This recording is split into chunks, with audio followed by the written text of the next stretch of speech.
Workers connect রেডিওর বাংলা সম্প্রচারের 50তম পর্বে আপনাদের সবাইকে স্বাগত।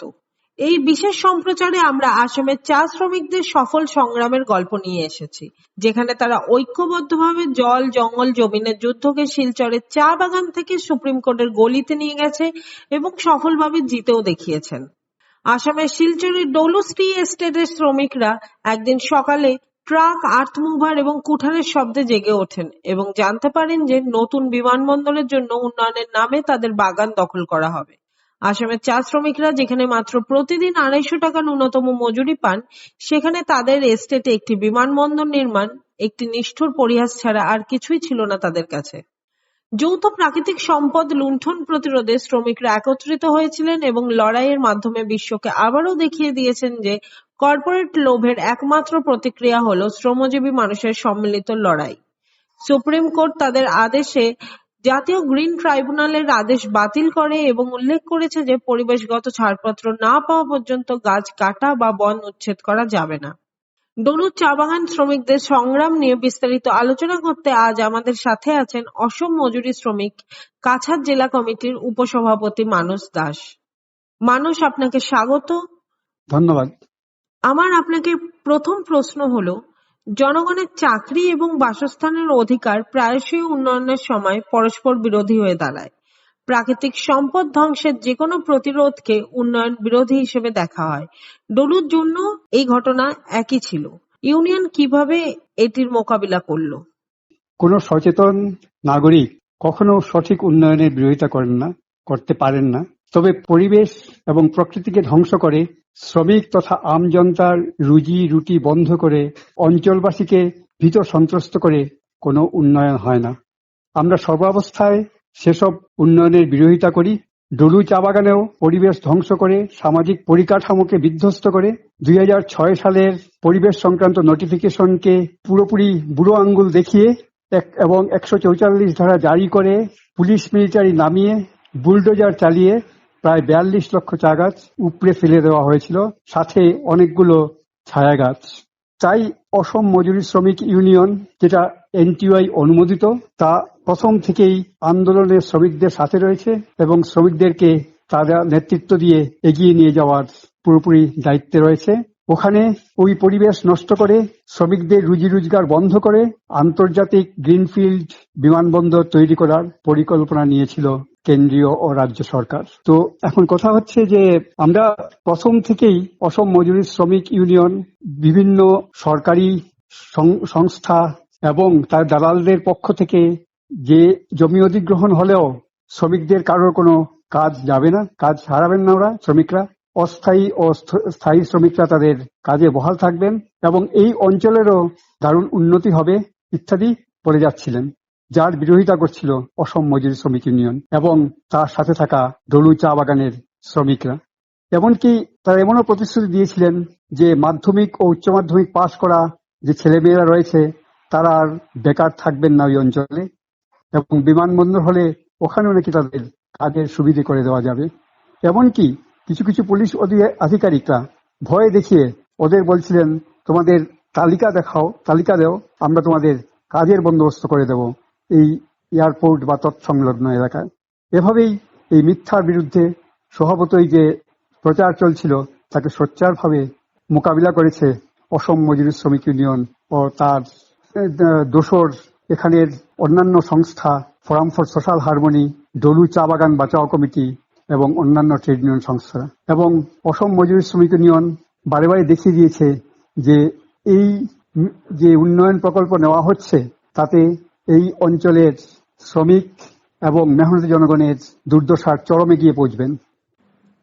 এইটার সাথেই আপনার প্রথম উত্তরেই যেখানে দালালদের কথা উঠে এসছে, সেটা নিয়েই আমার দ্বিতীয় প্রশ্ন হলো, যখনই এই ধরনের কোনো বড় স্কেলের জমির লেনদেন হয় তখন লোকেদের চাকরির প্রতিশ্রুতিও দেওয়া হয়।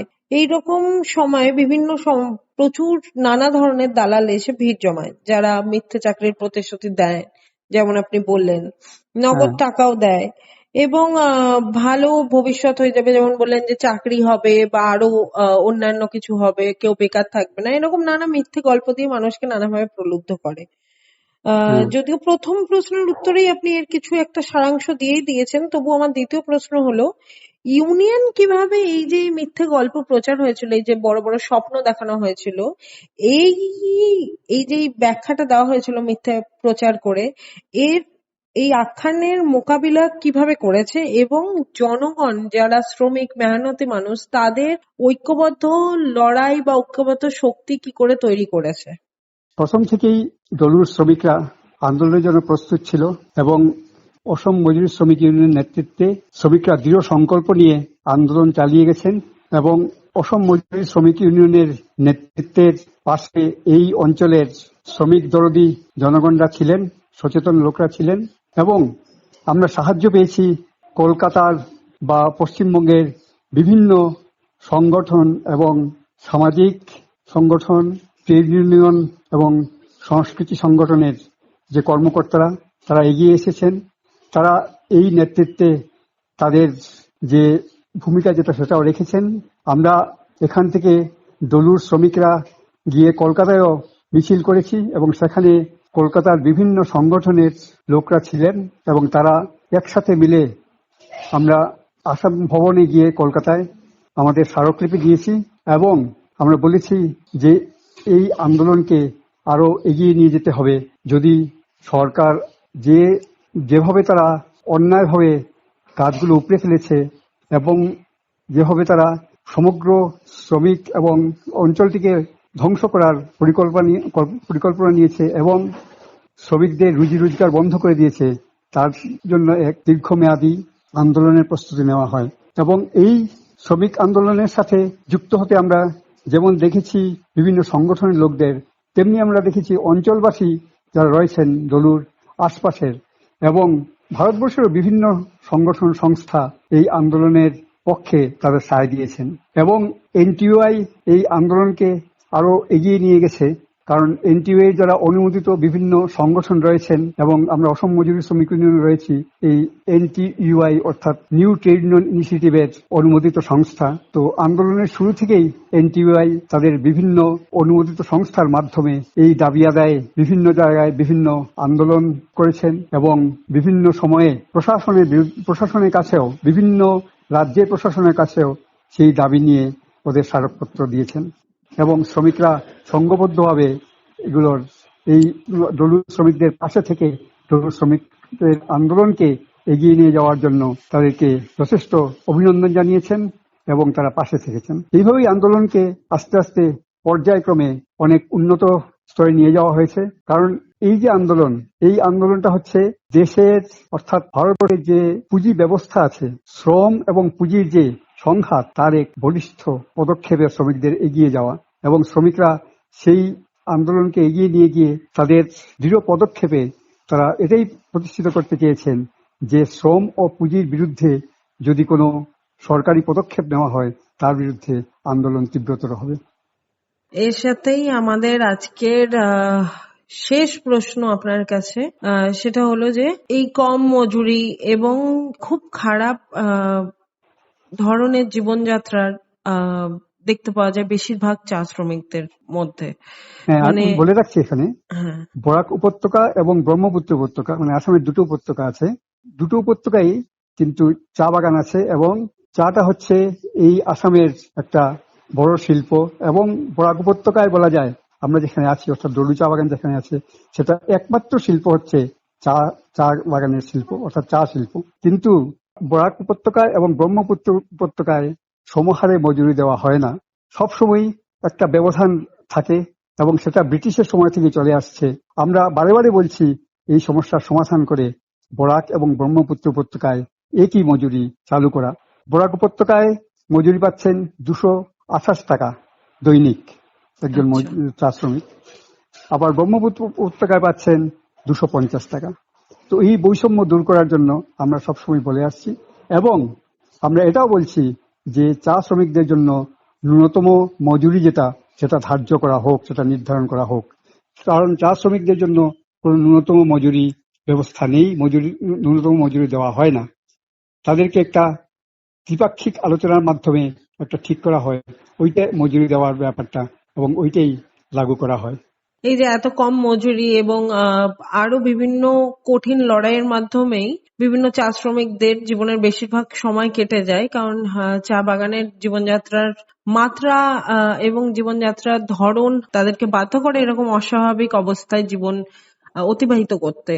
তো এইরকম সমস্যার মধ্যে যখন তারা থাকে, তাদের অনেকের মনেই বিভিন্ন ভয় দানা বাঁধে যে তারা যদি বিভিন্ন লড়াই বা সংগ্রাম করে তাহলে বা আরো কিছু দাবি করে, তাহলে তাদের যা কিছু আছে, মানে যেটুকু কম হোক বা যাই হোক যা আছে, তারা হয়তো সেটুকুও হারিয়ে ফেলবে। তাহলে এই রকম কঠিন সময়ে যখন মেহনতি মানুষদের, শ্রমিকদের অবস্থা আরো খারাপ হচ্ছে, সেই সময় তাদের এই ভয় পাওয়াটা অমূলক নয়। কিন্তু তাদের প্রতি আপনার কি বার্তা থাকবে? শ্রমিকরা সবসময় সংগ্রামে রত থাকেন তাদের ন্যায্য দাবিতে। ডলুর শ্রমিকরা, এটা একটা ঐতিহ্যবাহী চা বাগান এই বরাক উপত্যকায়, এবং এই বাগানটা কিন্তু, আমি এখানে বলে রাখি, এই বাগানটা কিন্তু লাভে চলছিল। এই বাগানটা থেকে গাছ উপড়ানোর আগে পর্যন্ত, অর্থাৎ 2022-এর মার্চ পর্যন্ত যে ওদের যে লাভ লোকসানের হিসাব, ব্যালেন্স শিট, সেটাতে দেখা গেছে যে এই বাগানটি লাভে চলছিল।